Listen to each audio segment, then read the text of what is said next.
And really humbled to stand before my home church pastor.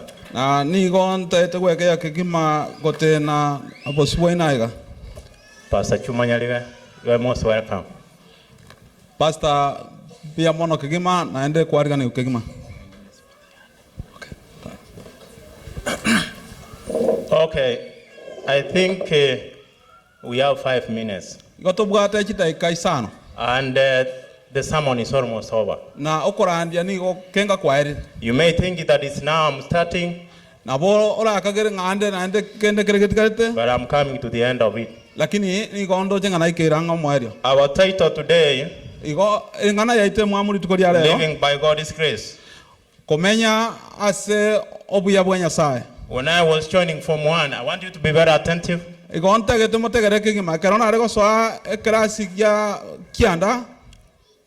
We may not read all the verses, but I want you to write the verses somewhere. When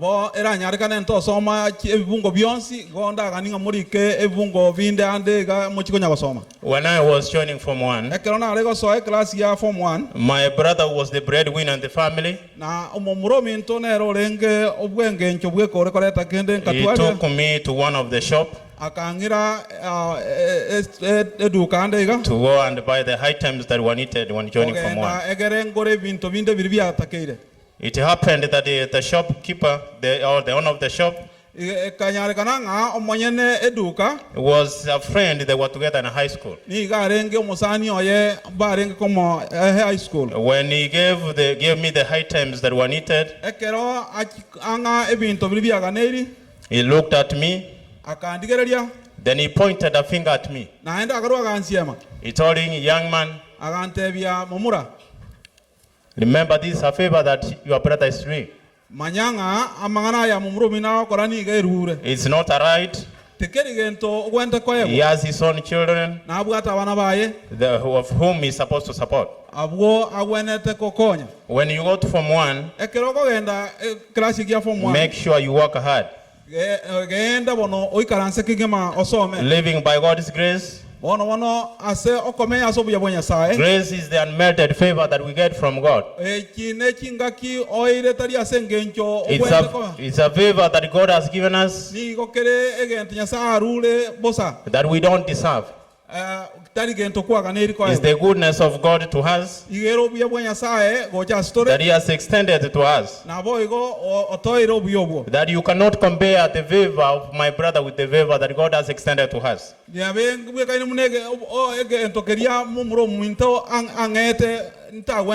You woke up this morning by God's grace.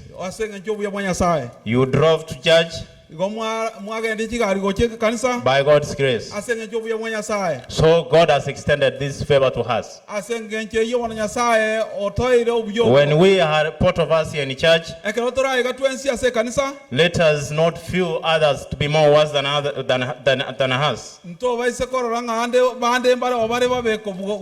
If you feel people like that, you appear to be good in your own eyes, but not in the eyes of the Lord. Romans 3:23. For all have sinned and fallen short of the glory of God.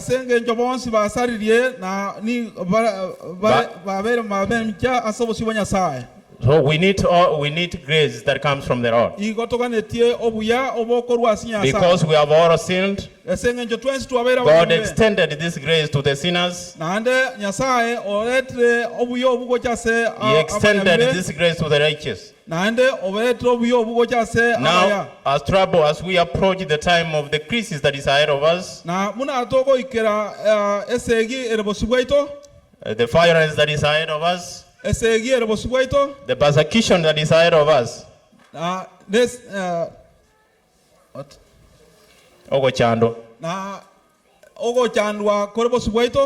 us remember this, that we shall stand by God's grace. Grace is in each and every person. If I think all of us, we have names. And if you go back home, and you ask the meaning of your name, probably you will be told by your parents. Or you must say, Abai was here this morning. He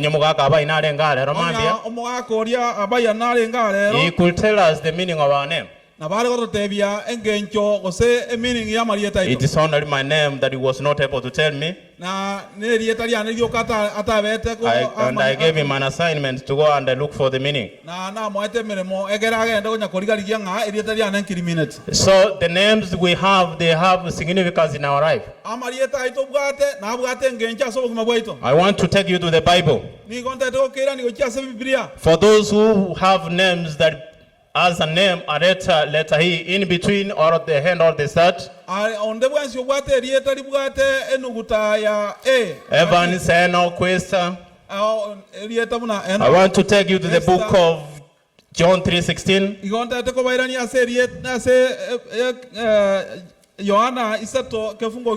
Which says, for God so loved the world that he gave his only begotten son, that whosoever believed in him shall not perish, but have everlasting life. The word I want to pick from there is everlasting life. That the grace of God is in you.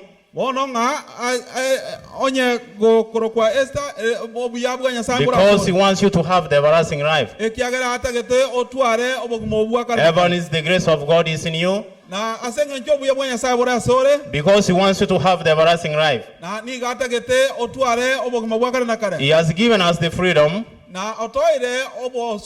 to choose to get this everlasting life. He has not given us a condition. What Jesus wants, he wants us to repent our sins. He wants us to seek for forgiveness. He wants us to believe. He wants us to remain faithful. Like the heroes who stood on their faith. Like that of Enoch, who never saw death until he was taken to heaven. Like that of Noah, who heard the warnings of the Lord. Like that of Moses, who left Egypt without fearing the hand of the king. Faith like that of Abel, whose sacrifice was accepted by God. That's what God wants us. So that we can attain the everlasting life. He wants you to seek for real forgiveness. When David realized that he had sinned against the Lord, he cried to the Lord, asking God to wipe away his sins. Because he knew that God was merciful, and they knew really that God was going to forgive him. That is what the Lord wants. That is from the book of Psalms 51, chapter 1 onwards.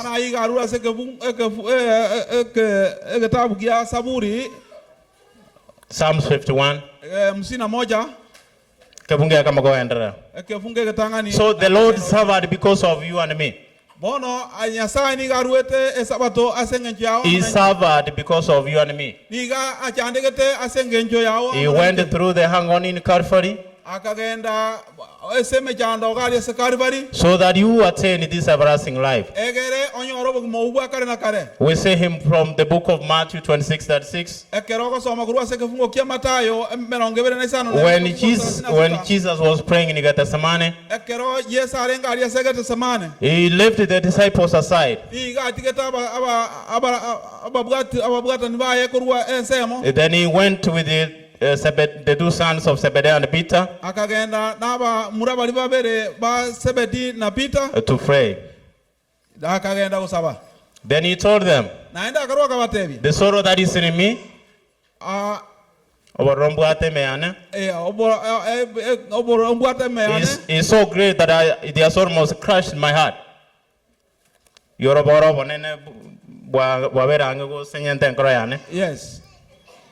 Okay, let's continue.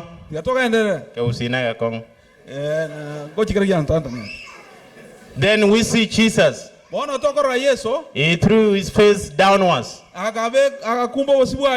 Then he prayed, Father, if it's possible,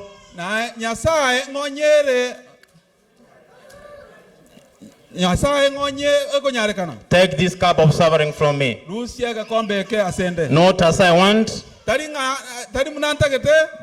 let your will be done. He has gone through the suffering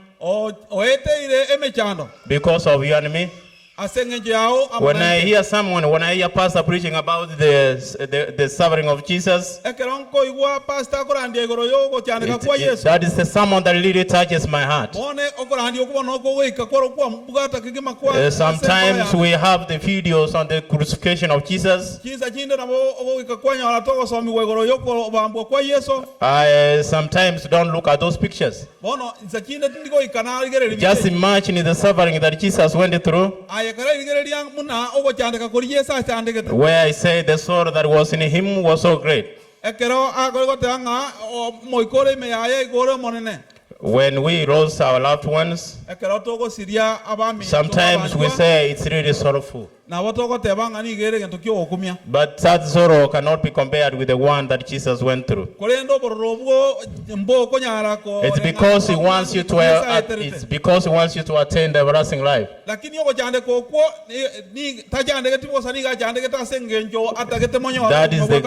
is the grace of God in us. I want to go to another name. For those who bear the name letter L, like my wife Lista and Lisba. Anybody who has letter L in between your words. I want to take you to the book of John, chapter 4, verse 1. We see Jesus on his way to Galilee. He passed through Samaria. The Bible says that it was noon. And he was so tired. He sat by the well of Jacob's well. And by this time, the disciples had gone to look for food in town.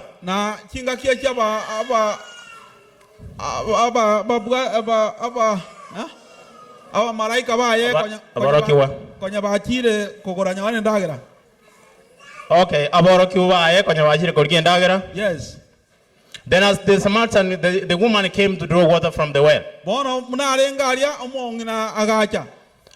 Then Jesus asked the woman, give me a drink of water. The woman said, you know you are a Jew, and we are a Samaria. We don't share. Jesus told her, if you go to verse 10, that's the book of John. If you knew what God gives, and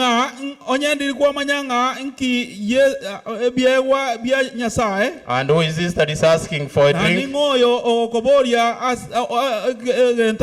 You could ask him. He could give you a life-giving water. When I imagine of this woman, before I go that, Jesus continued. Then he told this woman, that verse, the word that I want to pick from there is life-giving water.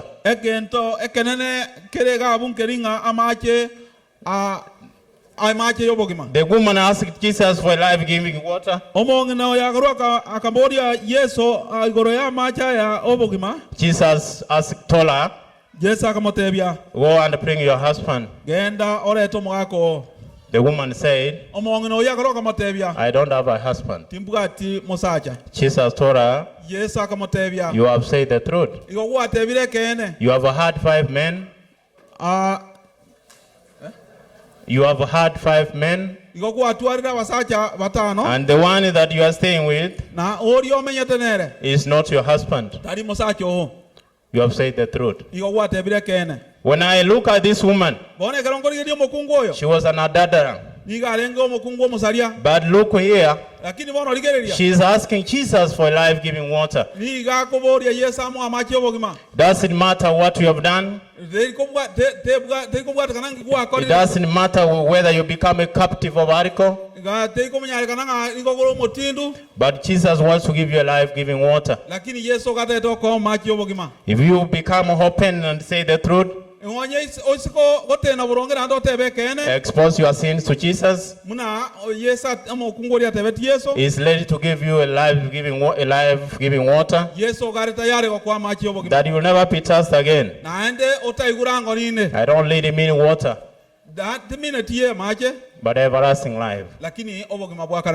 That's what God wants. This morning, we are being called to surrender our life to Jesus. Psalms 46 chapter 1. Chapter 46 verse 1. We have those, I'm almost completing my sermon. Those whose names start with a letter S, like Sabina, Susan. I've seen Susan Obuoge there. God is your shield and your strength.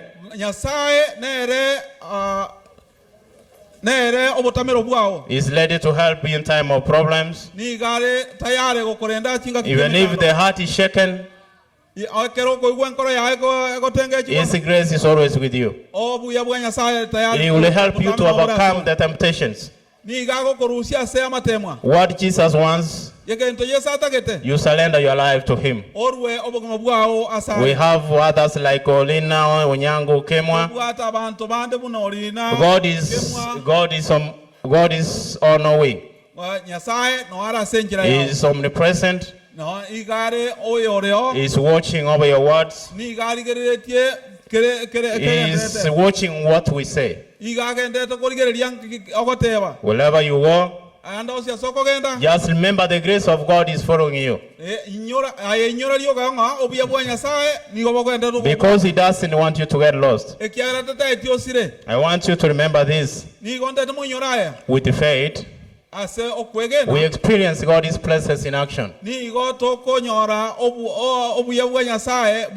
doesn't matter what tribulations you go through. It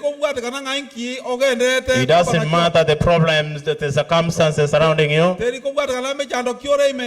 But God's grace is always in you. Daniel 3:16. The book of Daniel 3:16. We see Nebuchadnezzar, who made a golden statue.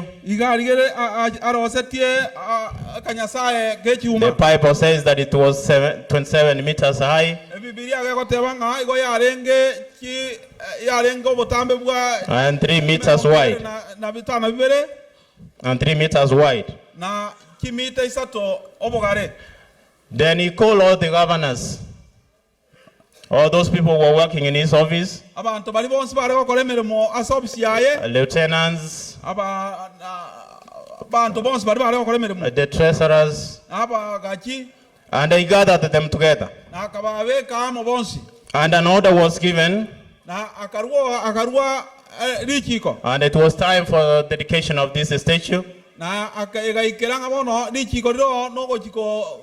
And they ordered that everyone has to bow down and worship the image. But we see the 3 Hebrew boys, Shadrach, Meshach, and Abednego. They stood firm on their faith. bagatenena boronge asokwegena kwabo. They were thrown into the blazing fire. Bakatwa ase omorero. When you read that one, you see when Nebuchadnezzar leaped closer.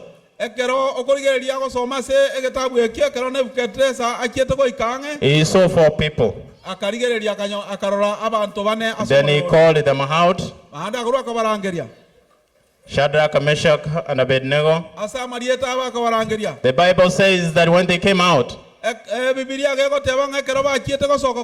not even smoke touched them. Not even their hair was panned. Experiencing God's grace in action when you believe. Just the other day, last week, we were sharing with my brother Josephat Onsare, and it happened that he quoted this verse. Then he said, Babylon never changed the Hebrew voice. Babylon never changed the Hebrew voice. Never changed it. Instead, they changed Babylon. And we clearly saw that they really changed Babylon. When you read down that verse, we see Nebuchadnezzar declaring that whoever who is going not to respect the God of Shadrach, Meshach, and Abednego, otajigo sikanya saa ya Shadrach, otarigo jiko sasima enya ya Meshach aba mura bonse batato will be cut his limb. That is how they changed Babylon. That's how they changed Babylon. We have come from Africa. My question is, have you changed America? Or America has changed you?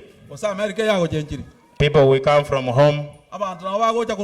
We come with our spouses. Where we fought in church, we said, I love you till death do us part. But when we reach here, we are changed by America. Because all of us is working. It is a challenge that we have to re-examine our lives. For those who have had problems here and there, I want to tell you from the book of Isaiah 43, chapter 2.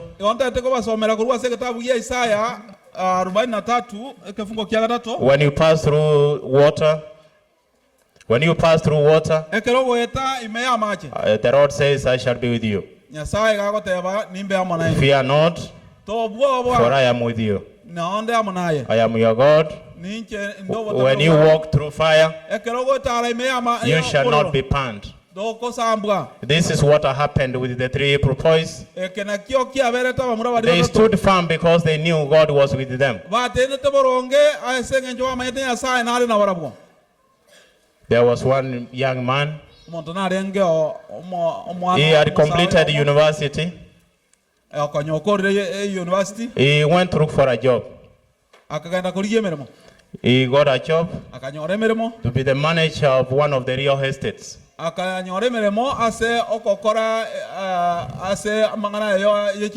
They agreed on the amount to be paid. He started working.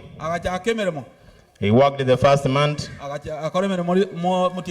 the second month, the third month, the fourth month, until the 1 year is over.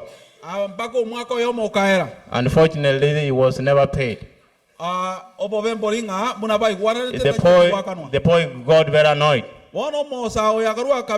He decided to go back home. Then he went to his boss. He told him, son, I'm ready to go home, expecting that the boss was going to give him a lump sum. Then the boss told him, whenever you'll be ready, Ngakie ndio sio konyo anga kwa bere tayari ko just come and tell me. Bono inchu andon tebie. That boy made himself ready. Na ndo mosa uri bona karua kama ya kwero se kingima kabata yare ko Then he went to the post. Akarua kagenda so monene. He told him, "Sir, akamotebia monene, I'm ready to go home." Bono na bere tayari ko genade. That man, the post, omonene uri akamotebia. He went to his room. Akagenda nyumba ya Maria. Then he came with a small box. Agachana aga box iga. Then he gave him the box. Akarua kamwa aga box ya. Just imagine you are a human being. You have worked for all those years. You expected to get money. Probably young guys, you want to arrange for marriage. You want to get money to build. Then someone gives you just a box. Just imagine how could you react. I guess that you could say, let come what may. I need my money right now. But that young man walked home. He never said anything. On his way, he was so mad. When he reached one of the rivers, one of the river, probably River Gucha or River Sondu, he took that box out. He threw it into the river. He continues his journey. After arriving home, he was really baffled. He saw a mansion that was built next to his grass-thatched house. Then he asked his siblings, whose house is this? His siblings told him,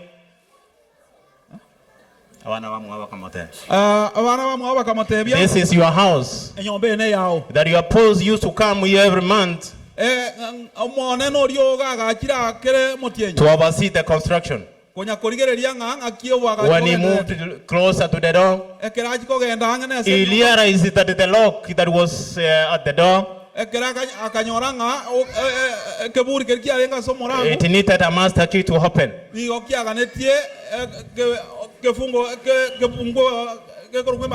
Then he realized that he had thrown the master key into the river. Let's go to our key verse. Matthew 10:22. Which says everyone will hate you. Everyone will hate you because of my word. Everyone will hate you because of me.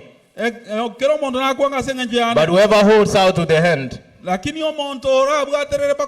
will be saved. If the boy knew that he was holding a master key, he could have held that master key to the end. But he decided to throw it into the river. During this time of tribulation and violence, if you hold your Savior to the hand, you will be saved. Let us get hold of Jesus. Let us get rid of things of darkness. I know is that it is through Jesus that we can see the kingdom. That's why Jesus tells Thomas, Thomas, I am the way, the truth, and the life. No one comes to the Father except through me. Jesus is our master key. It is through him that we can see heaven. The grace of God is always in us, and he wants each and every one of us. May God give us all the wisdom in these last days before our Savior comes. May God bless you.